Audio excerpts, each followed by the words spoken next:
Welcome, dear viewers, to yet another beautiful day with another beautiful show on Humanist TV Africa. And this is the only source where you can get reliable information that can help you move forward. My name is Kato Mukasa. I'm a Ugandan lawyer, currently here in Newcastle. Of course, my team is big. I always tell you we have 12 disciples advancing humanism globally, but of course, with one agenda of making all of us better. Now, this is Humanist TV Africa, and of course, you can see our YouTube channel. Please help us as we help your community by doing one thing: subscribe, share our information. In fact, today we are so happy to announce that we are going to be able to see our videos, our episodes live on Facebook,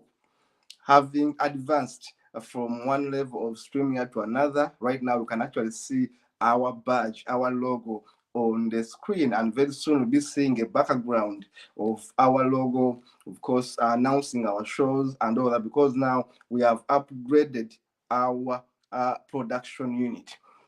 And we want to thank you, all of you who are helping us, who are supporting us. We may not mention names online here, but we are very grateful to every individual that supports Humanist TV Africa. Without you, we couldn't be here standing. And of course, today in the studio is Dennis Bongole, who is our production manager. And of course, he works with Brian Kabeko. Dennis is in Uganda. He works with Brian Kabeko, who is in Kenya. And of course, we have other members of the production team who will be unveiling them as we move forward. We have a team of panelists spread across Africa: Zimbabwe, Zambia, Ghana, Nigeria, and elsewhere, and we shall continue growing our team. Remember, this is Humanist TV Africa, and humanists are spread all over the world. Don't be surprised to see humanists working on this TV, based in the US, of course, who are Europeans, who are Americans. And it doesn't mean that you have to be black like me to be able to feature on this TV, to work with this TV, to be a director here. No, we are all humanists. You are one people who are advancing one cause to empower our people. Now, today we are going to be handling a very interesting topic. And we're talking about humanism, of course. We're talking about understanding modern humanism. Now, modern humanism is something which is deeply rooted on my heart. I wrote a book. Then it's going to be showing you a photo of that book. But this is the book I have. It's a book I have. I wrote it on modern humanism. It has 270 pages.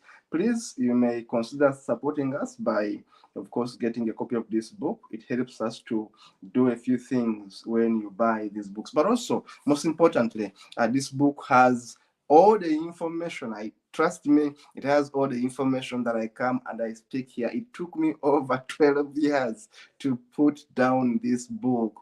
It took me a long time to put down this book and also to have the courage to publish it. Now, please support us by getting yourself a copy of that book, and trust me, it will also give you lots of good information. Thank you, Dennis, for the photo.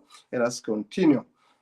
Now, we are talking about modern humanism today, and of course, I'll be joined in the studio by my other able panelists, and very soon, starting with next week, you will actually be seeing panelists hosting different programs. You'll be seeing panelists hosting different programs. And they are going to be different. They're going to be talking about finance, banking. They're going to be talking about the economy. They'll be talking about politics. They'll be talking about religion. Others will be talking about family. There'll be a program for children. You know, they're going to be street interviews, live street interviews. So it's a TV station where you are seeing so many things. Remember, TV has a role to educate, to inform, and to entertain. Now, that's why we are here. Now, we entertain you by giving you secular music, strictly secular music. You don't expect a song praising Jesus, praising Muhammad, praising our gods.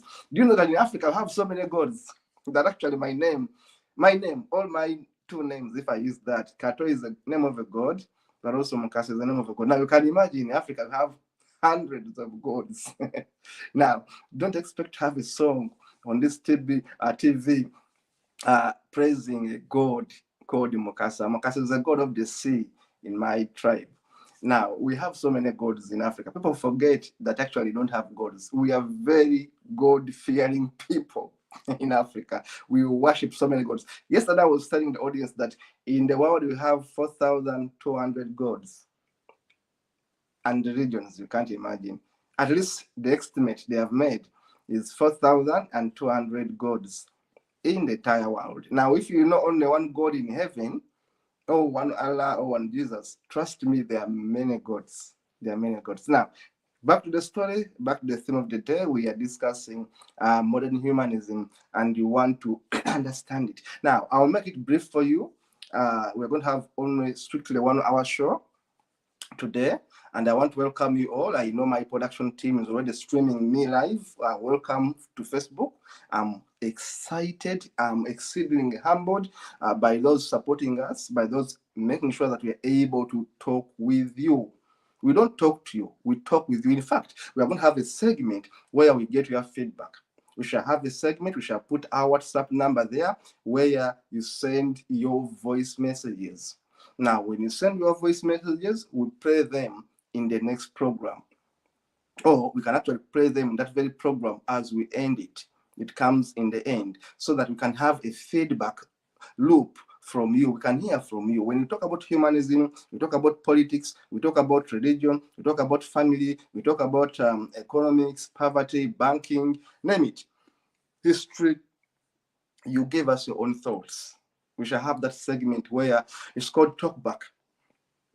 Talkback, where you come and give your views and we listen to them. If you want your photo to be shown, you can show your photo. If you want to be anonymous, you can keep your anonymous. But you're going to have that feedback loop where you basically give us your views. The one watching me today, you are my master. You know better than I do. I cannot say that I naturally know everything. No.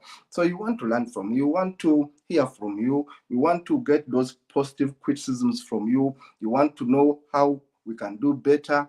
We keep on learning from each other. Now, today we're talking about modern humanism. Of course, as soon as my panelists come on board, you are going to be seeing them getting introduced. But let me tell you a few things as they come along.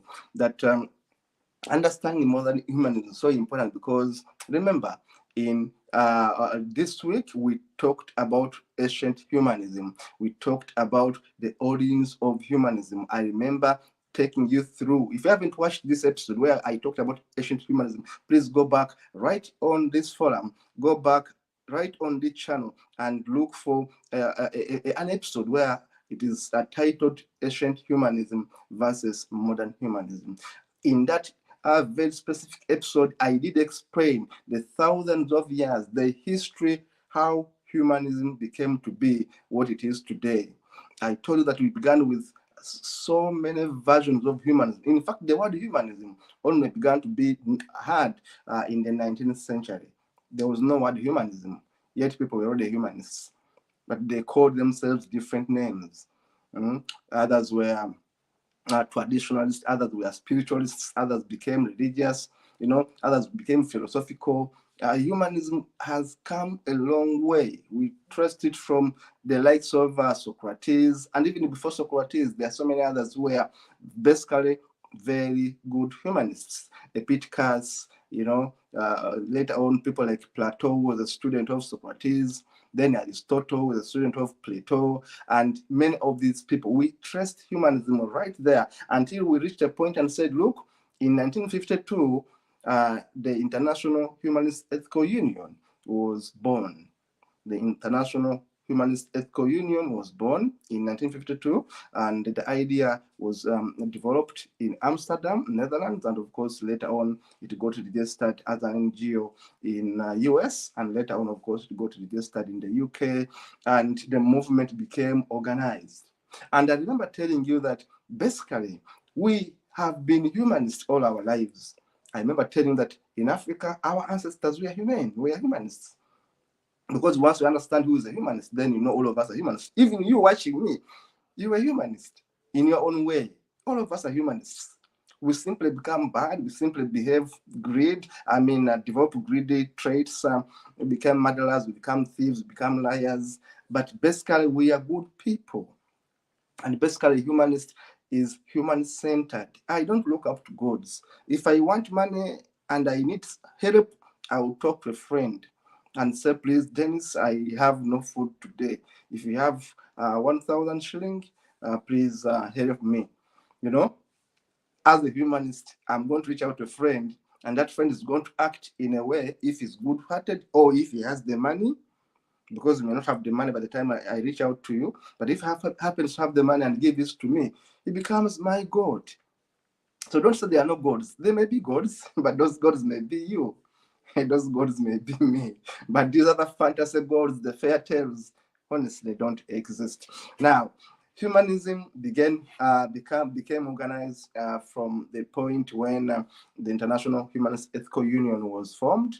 And of course, it became a force to reckon with. It covered the entire Europe, it covered the USA, it covered so many regions. And later on, of course, in 1990, from 1990 onwards, organized humanism took place, happened to take foot in Africa from about 1990. And of course, in the next show, I'll be explaining how it happened, how African humanism later on developed. But I'm just telling you that modern humanism has been a history. It has been a journey. It is not a one-day thing that we are here where we are. In fact, people like Sir Thomas More, or Thomas More, as the English may pronounce it.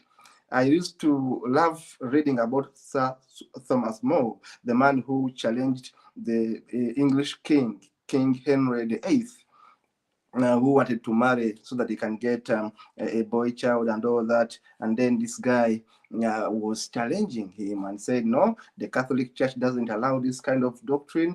And the king, being a king and of course wanting his way, he said, no, to hell with the Catholic Church. I want to marry. And actually, from now on, I've abolished the Catholic Church in England.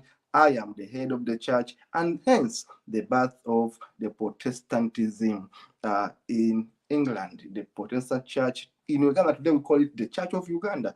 But believe you me, I think most Ugandans who are Protestants don't know the origins of the Church of Uganda. They don't know how it all began with one king becoming obsessed with marrying a very beautiful young woman, that this one king had to say enough is enough. There is a series called Tudors. I used to watch it. It's about English history. Very good series. You will see how this king is depicted, how all this history plays out. And you see how Thomas More was actually a very strong man, very intelligent man, wrote beautifully, reasoned beautifully, was so intelligent, so committed. But when it came to religion, he mixed religion and humanism. And he was a good humanist altogether. Now, humanism has developed in phases until where we are. I told you 1952, when International Humanist Ethical Union is registered, is born, and I mentioned names in this book. Their names I mentioned of the people who registered our organized movement, which we call International Humanist Ethical Union. Today, we call it Humanist International. And I'm happy to say that I joined this board and I became a board member just about 5 years ago. I was elected to this board, and I served my term diligently. I was able to register humanist movements in many countries in Africa. I said I registered over 20 new NGOs with Humanist International during my tenure as the chairman for Africa, but also later on as a board member of Humanist International. Now, organized humanism, how do we understand it now? Today, as organized humanism is secular humanism. Secular humanism. Other people actually say it is scientific secular humanism. That humanism which is secular, but also humanism which is scientific. Because right now, as modern humans, we no longer look at gods. Remember, I gave you examples of Thomas More and so many others, Aquinas and many others. I can give you so many. People like Socrates believed in some gods, but again, they are humanists. It has been a history. Now, today, a modern humanist basically does not believe in God. And as Linda always rightfully said, Linda used to make a meme that read that not all atheists are humanists, yet all humanists are atheists.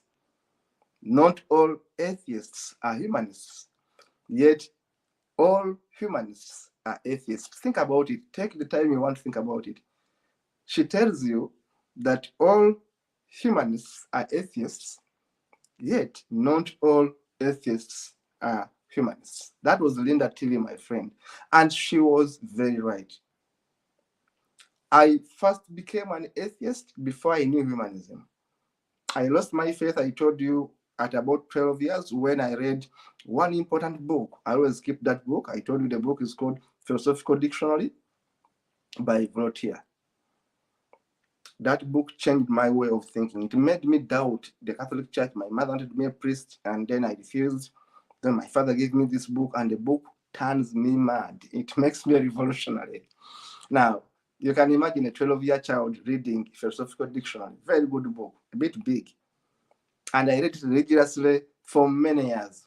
Then I said, to hell with this religion, where a pope commands an army, where a pope blesses guns, where a pope leads wars and sanctions death, where a pope supports slavery,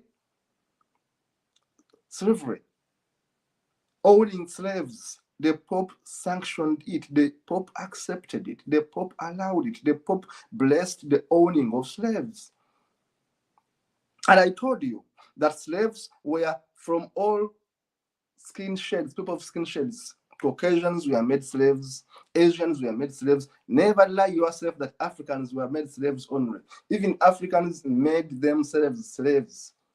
So before you begin saying, oh, people made us slaves, actually, even my kingdom owned slaves. My own kingdom owned slaves. But I want to tell you that the history of slavery is long. But what made me mad with the Catholic Church then was that the Pope basically supported his people to own slaves, to go conquer places and own slaves. I told you that at one point in history, the Irish were made slaves in the USA, not as it is today, the initial one. That on the farms, in the plantations in the USA, there were black slaves, but also there were slaves from different backgrounds, not only from Africa.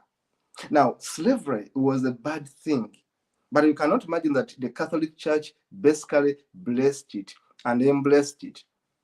And even the Bible, these holy books, allowed slavery. If you are a good reader of your Bible, try to read the Old Testament, but also try to read the Quran. I can give you verses where basically it is okay to have a slave, where basically the Bible tells you it's even okay to beat your slave. It can even be okay to kill your slave. Now you can imagine the type of God that allows slavery. Now, modern humanism comes in to say, look, I don't believe in this God. And I think I can be good without this God.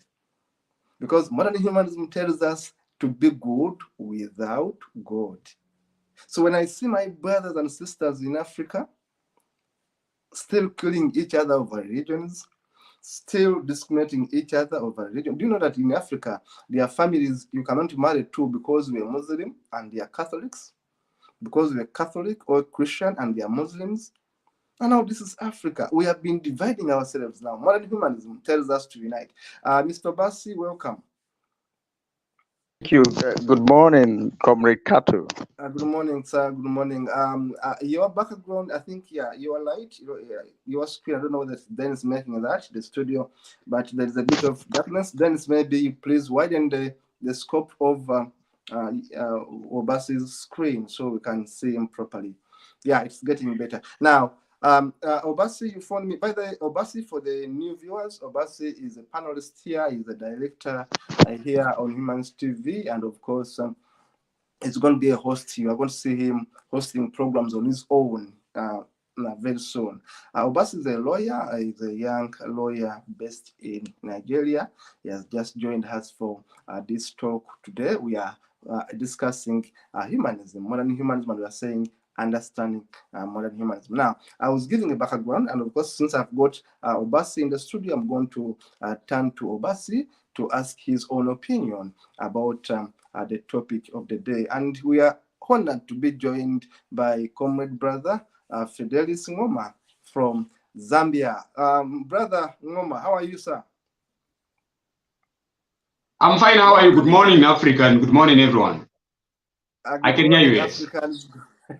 Good morning. And of course, by extension, we always say that all of us Good morning. Good morning. Good morning to you. All of us Africans, because our origin is in Africa. Good morning to you, brother, and welcome to yet a beautiful day, beautiful show. We are talking about humanism and understanding modern humanism. Welcome, my brother. Now, thank you very much. Thank you. I'm humbled. Thank you very much for joining me. Thank you very much, sir. Obasi, it's your time now. I've had my own time. We are having strictly 1 hour today, and I want to hear your own take on the difference, where you think modern humanism is the way to go than ancient humanism. You remember we talked about ancient humanism, how people looked at humanism in that kind of version, and then today we have a new brand of humanism. I want you to share with the audience how you understand this new brand of modern humanism.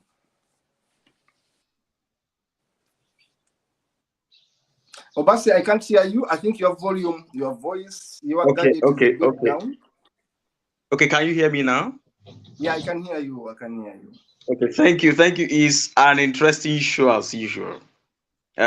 Yes, this topic, modern humanism, we have a way of correcting some notions about humanism. You know, people tend to mistaking humanism to mean humanitarianism. Good, in as much as one of the values of humanism is humanitarianism, humanism is not strictly humanitarianism. Though it's part of our virtues as humanists, but it transcends beyond being humanitarians. So good enough you want us to strike this balance between the two philosophy of life. Yes, ancient humanism is replete with religiosity. You know, some of the humanists, though they try to embrace critical thinkers, are still forced into religiosity, because if they if they stand up against it, they are being killed. For instance, even some of the ancient humanists, medieval humanists that stand up to speak something that the church feels is against the doctrines of the church are being killed. A person like Michelangelo, Godiano Bruno, if you read about these people, they were being, though they are still humanists that are believers, but due to the fact that they had some divergent opinions, they were still persecuted. But here we are talking about modern humanism, because just as humanity, humanism is evolutionary. It is not static. It's evolutionary. It grows. It grows until just like when the humanist movement started, they don't have things like humanist TV. They don't have things like that. But as things evolve, we realize better new means to achieve our ends. So come to modern humanism. Modern humanism is not a means to an end. It's not an end. Sorry. It's not an end to a means, but a means to an end. In the sense that it is something that evolves. It is an all critical inquiry embracing principle of life. In the sense that it embraces atheism, it embraces agnosticism, it embraces skepticism, it embraces naturalism, it embraces rationalism, and so on. It embraces apatheism, like myself. I'm apatheistic. I keep saying it. It embraces apatheism, but the grand patron of it all that makes humanism activistic is the fact that it embraces secularism. Mm. Yes, and due to the fact that in the ancient time, religion has hijacked everything and has dominated the public life of the people. In Mm. order for humanism to, in order for humanism, can you hear me? Yes, I can hear you. I can hear you. Thank you, Basi. thank you. Yes, In we can order hear for you. humanism, yeah, Mm. thank you. In order for humanism to bring about secularism in our society that have been steeped with religious fanaticism and bigotry, it has to resort to activism. That is why humanists are modern humanists per se. Modern humanists are activists by default. Modern humanists are activists by default because our society have been hijacked, the public space have been hijacked. Things that are supposed uh, to, to be left for privacy are now taken into the public space. Religion now, you see some countries like Zambia, a respectable country, a country that is respected, that is Mm. built to a good reputation by the founding father, have now been hijacked by Christianity. A country that is supposed to be a secular state have now been officially recognized as a Christian state. Mm. That is why we humanists will continue to be activistic, because we want to project secularism in the society. Secularism should be the life of the society, but no way, due to the fact that the people in power are religious, they tend to drag secularism away, thereby making the society suffer. So as humanists, as modern humanists, we are being called to activism. That is why the old name, the old name of of this TV before it took the name Humanist TV. Yes, Yes. transcend to what we are talking Mm. about today. Yes, Mm. all humanists, all modern humanists are being called to activism, because Yes. what is supposed not to occupy the public space is now Mm. occupying the public space. So humanism and activism, sorry, modern humanism and Mm. activism are identical twins. So I will stop here for now.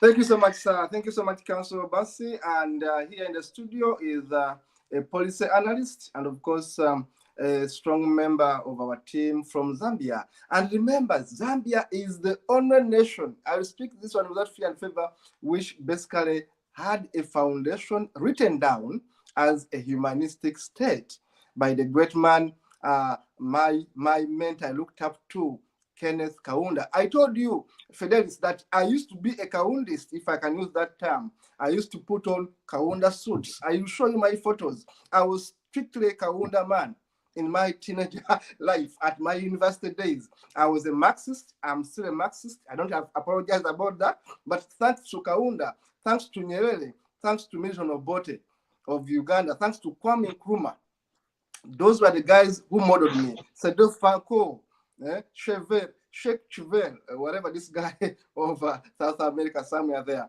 Sheikh, he called Sheikh, like those guys. So I used to be that kind of person that loved the philosophies of these guys. Of course, Karl Marx had influenced many of us to think in that direction, that we must fight for things to happen. Frederick Engels, one of my greatest mentors, through writing and through reading their books, of course. So I want to tell this to my brother from Zambia. Zambia used to be the beacon of hope for Africa because it had set a pace. Zambia, in April of 1964, had their National Assembly recognize humanism as a philosophy on which the government would run. Zambia was a beacon of hope. Today, as we speak, Zambia is the only nation I know, you may correct me, at least in Africa, where they say strictly they are Christian nation. I think they're having a constitution which has been changed now. And of course, all of us say we are from Christian nations, majority, but the constitution says we are secular. Nigeria, they say they are secular, but they are Muslims and they are Christians. Uganda, they say they are secular on paper, but they are all these people. But in Zambia, I understand, sir, that your constitution was changed. You are going to educate us and then also take us through what do you think can be done to make things better for Zambia?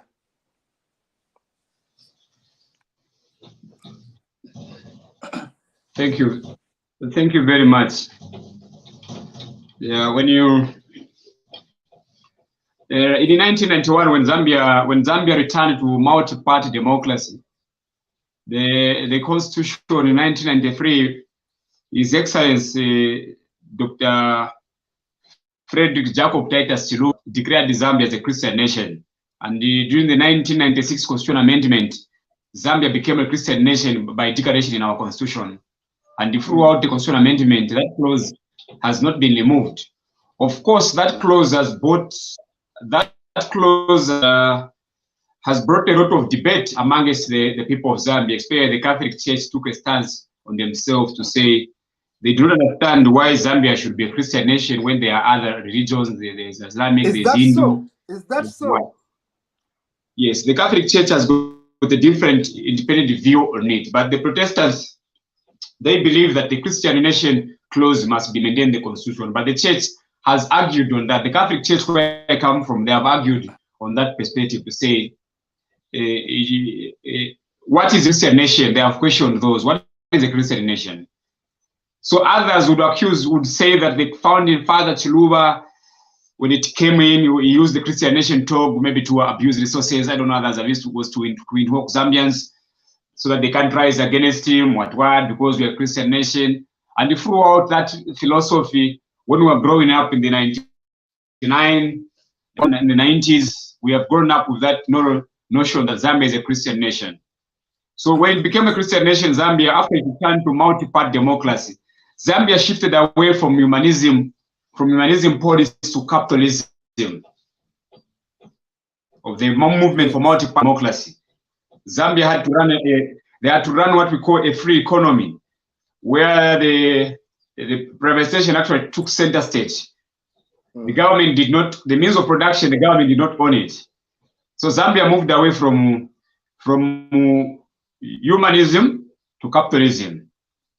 So there was Michael Chilufya-Sata, whom tomorrow, you will be remembered, tomorrow there will be a memorial for one Michael Chilufya-Sata, it will be 9 years since he answered the Lord's call on that very day. He formed the Patriotic Front in 2001 and participated in elections in 2020, and he lost those elections.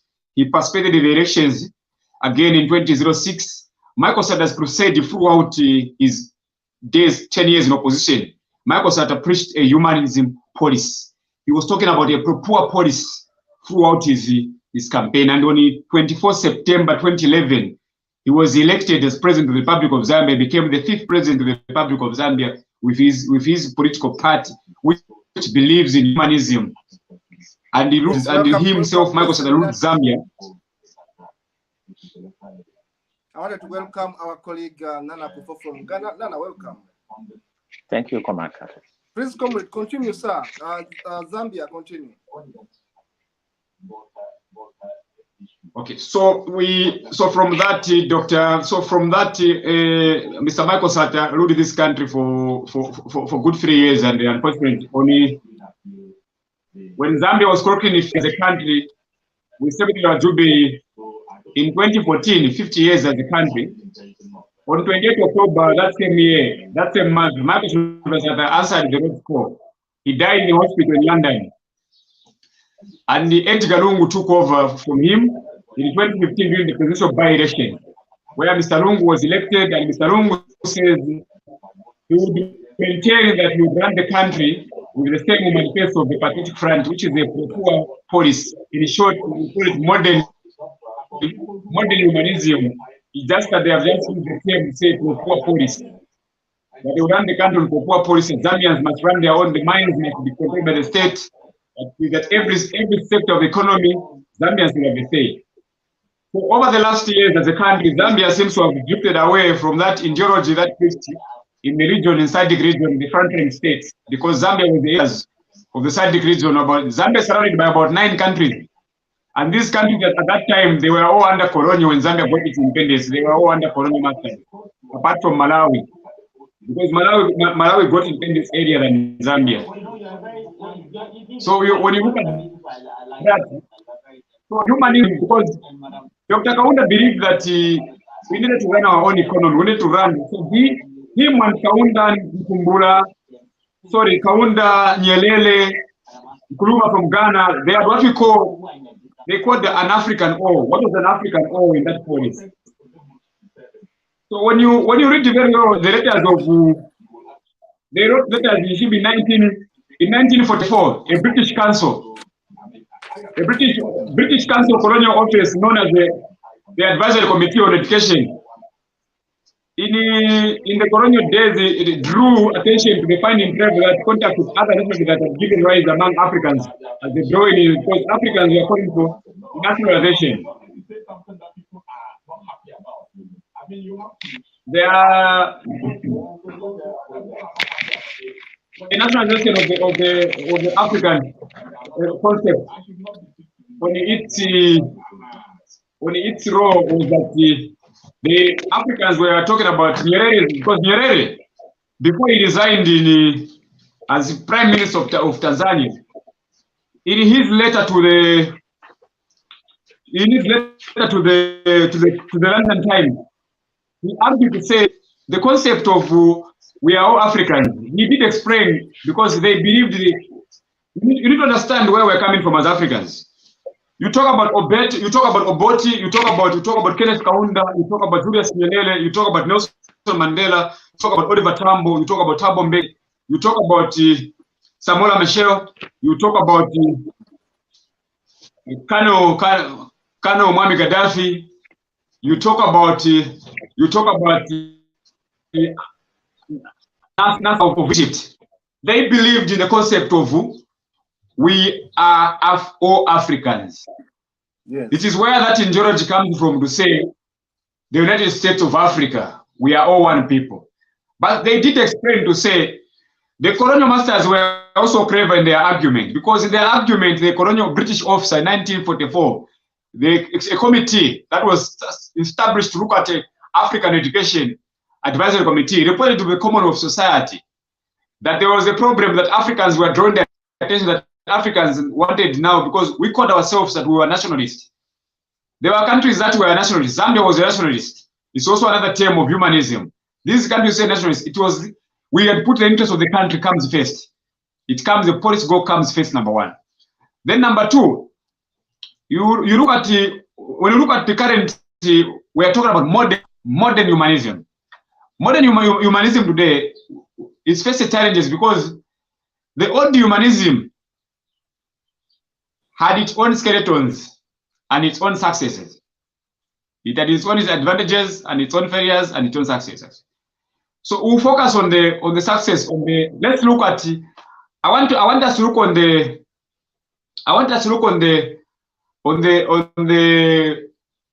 bad side of that humanism policy. Why others in that particular term, why we were trying to be fought. Where did we go wrong as Africans when it comes to humanism? As we are aware, Zambia is a country of 72 tribes, different 72 tribes in Zambia. So Dr. Kaunda, when he ruled from 1964 to 1968, they went for what we call UNIP General Conference. In that UNIP General Conference, Kaunda, they reaffirmed the policy of humanism, that was a driving force, and many countries in Africa were emulating what Dr. Kaunda was doing. So among the Commonwealth there were those who were economists, these were capitalist economists. They believed, they said, no, this can't work, this can't work. So Dr. Kaunda found himself in a confusion. I would say he found himself there were divisions in that UNIP Council where others walked away. So those divisions came because of tribal divisions. So it threatened the future of the Republic of Zambia. So Dr. Kaunda resigned as president. There's a night where I said Zambia, a night without a president in Zambia. There's a book called The Night Without a President in Zambia, written by Dr. Scott Awina, one of the founding fathers of this country, one of the first cabinet ministers, one of the freedom fighters of this country, wrote that book because they were there when that was happening. So the traditional leaders of the Republic of Zambia, the church leaders, and those that understand the national community begged Kenneth Kaunda to return back to power, because Zambia was on the brink of falling apart. There's every time I talk about this that I describe Kenneth Kaunda, that was one of the greatest leaders to have ruled the Republic of Zambia. When this country was falling apart, Dr. Kaunda was able to bring it closer. He brought us together in unity. Then in 1972, Zambia became a one-party state under the same principle of humanism. They all agreed, all political parties. Along the process, Dr. Kaunda, in what we call the Public Order Act, which was left, so to show you that Zambia still uses the Public Order Act of 1912. We still use the Public Order Act of 1912.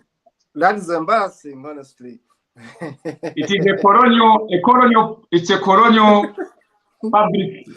public You see, I'm public going the public order. to pause you there because we are running short of time, but I appreciate it. I'm going to pause you there because we shall continue with this topic.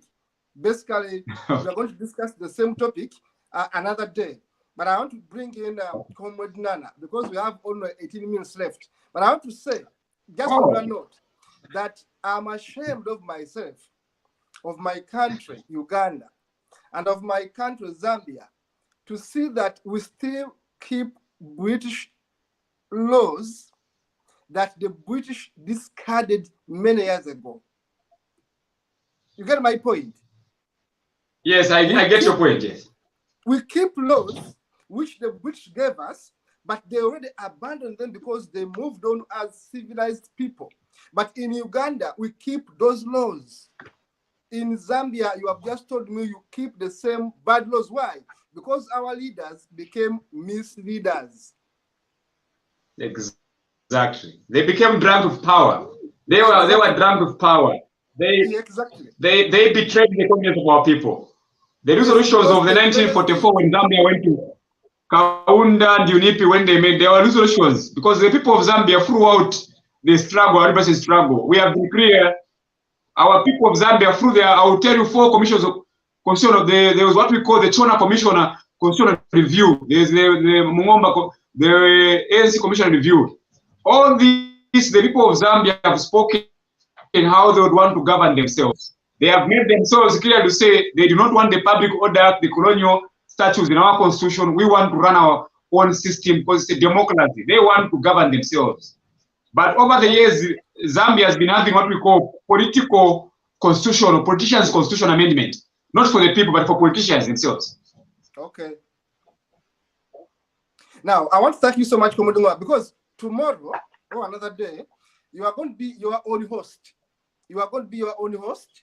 Of course, as you know, I've discussed this in our forum, and we are going to be discussing Zambia, your own self. You are hosting your program and tell the world these things. I know you know a lot about Zambia. You are an expert, you are trained. So you are going to have your own program where you are going to inform the world in your own space about the things in Zambia. Now, I want to thank you so much. I want to allow me to usher in our comrade from Ghana, Comrade Nana Kufu. Welcome, Nana.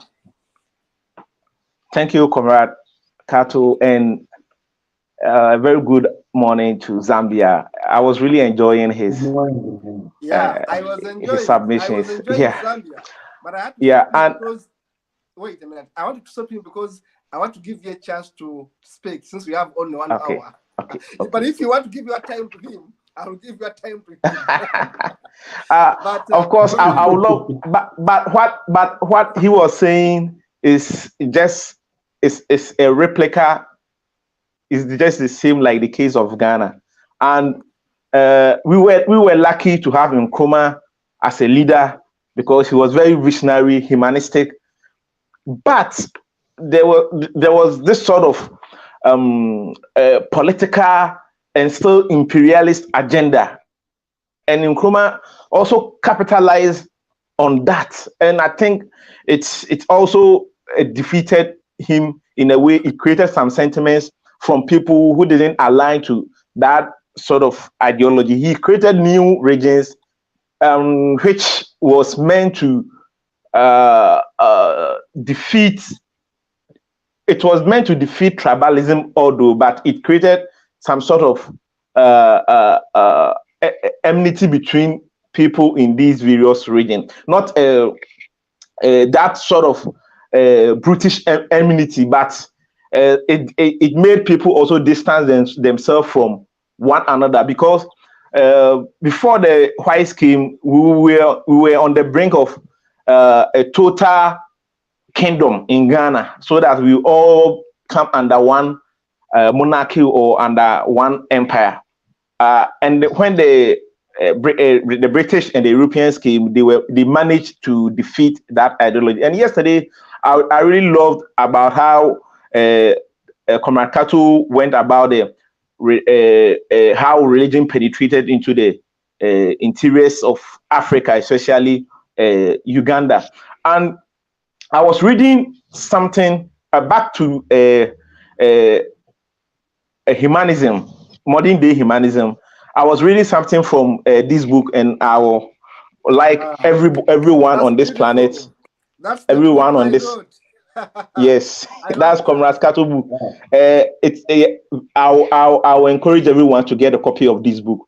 It summarizes everything that is going on in Africa and the world as whole, as far as humanism and religion are concerned. And I want to read something from Kato's book. Kato made some radical proposals that I think is very important. And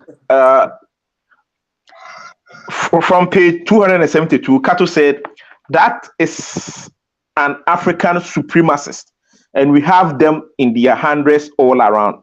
We must learn to identify them and take justice to them in cases where we are lucky that a black supremacist has invested in Africa. We must legally ensure that we get the stolen world back and put it in the full benefit of the country from which the world was plundered. We must identify politicians who are pro-people from those who are pro the corporatocracy.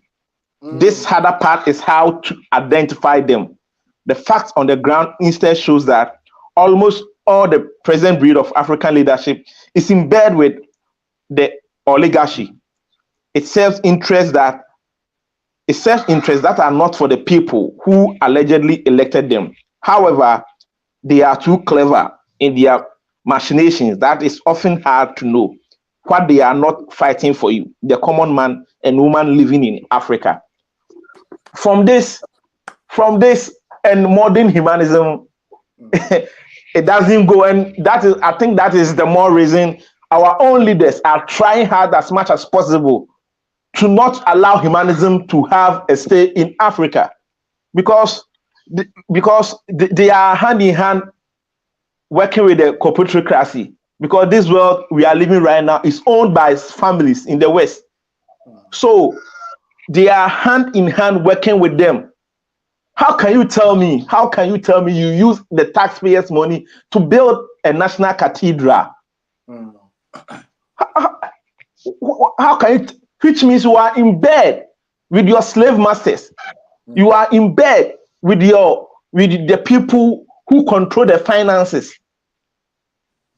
And Kato, I must say, Africa needs to rise up. Africa needs to stand up. If we want the best for ourselves, we have to sit down and analyze humanism. And I think this TV is the platform.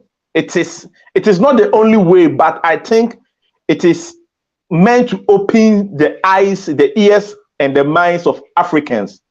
So we might have our own political affiliation, our own religious affiliation, but the truth remains the truth. We just want something to eat. We just want places to sleep. We just want some jobs to do. Nothing else. We don't want to fight. We want to have our religion, worship our gods in peace. Leave people who want to worship their religion, leave them in peace and let them worship their religion. But the secular state comes first. So don't use people, the state shouldn't, the politicians shouldn't use people's religious sentiments, shouldn't use people's tribal sentiments to carve a hole. Let me say carve a hole and dump all of us into it. Let people have their religion, but let the state be secular. Let humanism prevails, because at the forefront of every constitution is about human beings. And humanism is solely about human beings. So thank you very much, Komatako. I'm sorry, I was enjoying you, but I have to stop you there. Honestly, you have said it, and you know why I'm laughing and smiling and giggling, because you have quoted from my book. Of course. Because I took trouble to send that book to you, and honestly, you are reading it, and I'm happy. In that book, yeah, I'm arguing, just like what comrade from Zambia, Fidelis Nguma was saying, that us Africans, our own problem. That's what I'm arguing in that book. In that book, I said that as Africans, we are our number one problem. We are the dictators. We are the ones supporting the dictators. Now look at Ghana, a country building a cathedral using taxpayers' money. Honestly, Ngoma, why should I blame Zambia when Ghana is even doing worse? Why should I blame Zambia when Ghana is using taxpayers' money to build a cathedral as if everyone is a Christian? Therefore, why should I be blaming Zambia when Ghana is doing the same thing? Why should I be blaming Ghana when my president in Uganda gets our money, public money, and buys vehicles for priests and cardinals in Uganda? Now, you can find that Zambia is even innocent. You may even find that Ghana is innocent, because in my country, the president uses taxpayers' money to buy vehicles for priests. Now, you can imagine the confusion. Now, for me, who is an atheist, why should we be using my money to buy vehicles for priests? Why should we be using my money to contribute on building churches? Yet, we have humanist schools in Uganda. You cannot even give them a single $8 to them. Now, going forward, this is a big topic on modern humanism. And trust me, I'm going to come back for it. And as I said, all of you, of course, are directors on this TV, and of course, we are aware of it. You are going to be having your own independent programs. I'm going to encourage Fidelis Ngoma to organize time and have your own time on the TV. You are your own host, and you can actually have your own guests and talk these things about Zambia so that the world can know them properly. Now, going forward, I want to conclude by requesting the producer to play for us. The slides are prepared because we have only 7 minutes to go. If they can be played in 4 minutes, I'll be so happy, very fast. Please don't actually pause, just run them. Those are humanist Parrock, David Parrock, a British humanist, and the wife came to Uganda and visited our offices in supporting of our humanist activities in Uganda. That is David Parrock. He's a professor, a philosopher, died recently. We miss him. That is me and the team at Humanist International. I was a board member there, and the team is global, as you can see. All continents are represented at Humanist International. It's a global humanist movement where all of us feel happy to basically associate and promote organized humanism in Africa. Dennis, even if I don't go out further, Dennis, this is enough. The forward test says, is it always before you argue, find out if it is true, find out if it is fair, if it is going to promote goodwill, and if it's going to keep your friendship, and also if it's going to be beneficial to others. Dennis, let us stop on those slides. Those are enough, Dennis. Let us go back to the studio. Thank you so much, Dennis. Now, my brothers and comrades, I would like you to give us your parting shot. And I want to say, there have been messages coming in. One is Miss Bliss wanted to say, I want to tell our Zambian brother that in the coming years, that the humanist community would drag Zambia to African Regional Court for breaking secularism. There is secularism in African chapter. Wow! You see the message from Miss Bliss in Zambia says that the humanist community in Zambia is going to drag the government of Zambia to court. I love this activism. Now you see, Ngoma, people are watching. In fact, someone from America, US, called Wizard of Fibros, has been so appreciative of the show, sent messages and said he's watching, and he said he's sorry that the US is becoming a stateless. I mean, there are some states in the US that are actually practicing religiosity. There's too much religion in the US.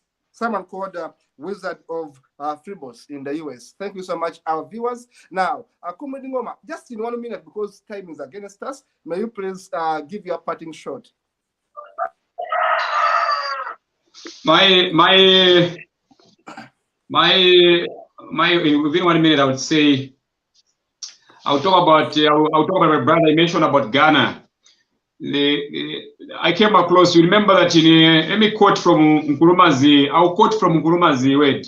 At the state dinner to mark Ghana's independence many years later, Nkuruma had the occasion once again to recall Gabriel, but what just before he mentioned Gabriel's name to illustrate a point, he invoked the dramatic device of asking the band to play Ghana's national anthem.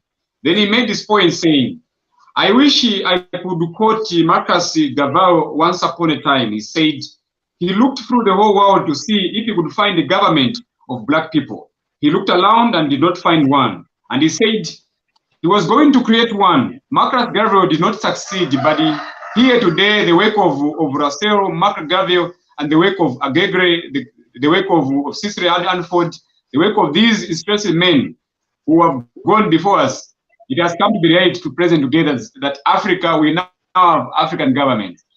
Now, the question that, as I conclude in my 1 minute, is that what type of government do we have as Africans? Yes, we are running our own affairs. Are we? Because how do we compare ourselves to those that came to govern us before? Did they steal our minerals, or we ourselves are to blame? Why is Africa poor? Why are we poor? Why are we depending on aid to run our own resources, our own affairs, when we are the richest continent in the world? What has gone wrong with us Africans? How was the policy of humanism on administration once we take over to run government in Africa? What was the resolutions? What did we agree? Thank you very much. Thank you very much, sir. That was nice. And as I have been discussing, you are going to have this own program, running it yourself, hosting it, talking about Zambia and of course Africa the way you want. Just prepare for that, and we are going to have your audience, sir. Thank you so much, Comrade Ngoma, Zambia, and brother from Ghana, Nana Kufo. What's your parting shot as we wind up? Thank you. I want to say, and I want to thank the Humanist Association of Ghana. They've really done marvelous job. I want to, especially the president, Kwabena and Chibu Esiakon, and Rosalind, and all the guys doing the hard work. It is not easy being in Ghana and being humanist. And I would like to tell them they should do more. They should try to incorporate all the other regions into the agenda of the Humanist Association of Ghana, because I'm in Kumasi and there's nothing humanism here. There's nothing about modern day humanism here. There's no association, nothing. And I'll try as much as possible to bring something up. And Komraka, to keep doing what you were born to do. And greetings to Zambia, greetings to all Africa. Thank you so much, sir. Thank you so much, Comrade. Thank you very much. Thank you so much, Comrade Ghana, Nana Kufo, and of course the production team, Dennis Bongo in the studio. Thank you so much, our viewers. Thank you so much, our supporters and those who fund our program. We are extremely grateful. We remind you to please subscribe to our Facebook page and of course to our YouTube channel, Humanist TV Africa, and stay tuned for better programs. See you in the next one. Bye-bye.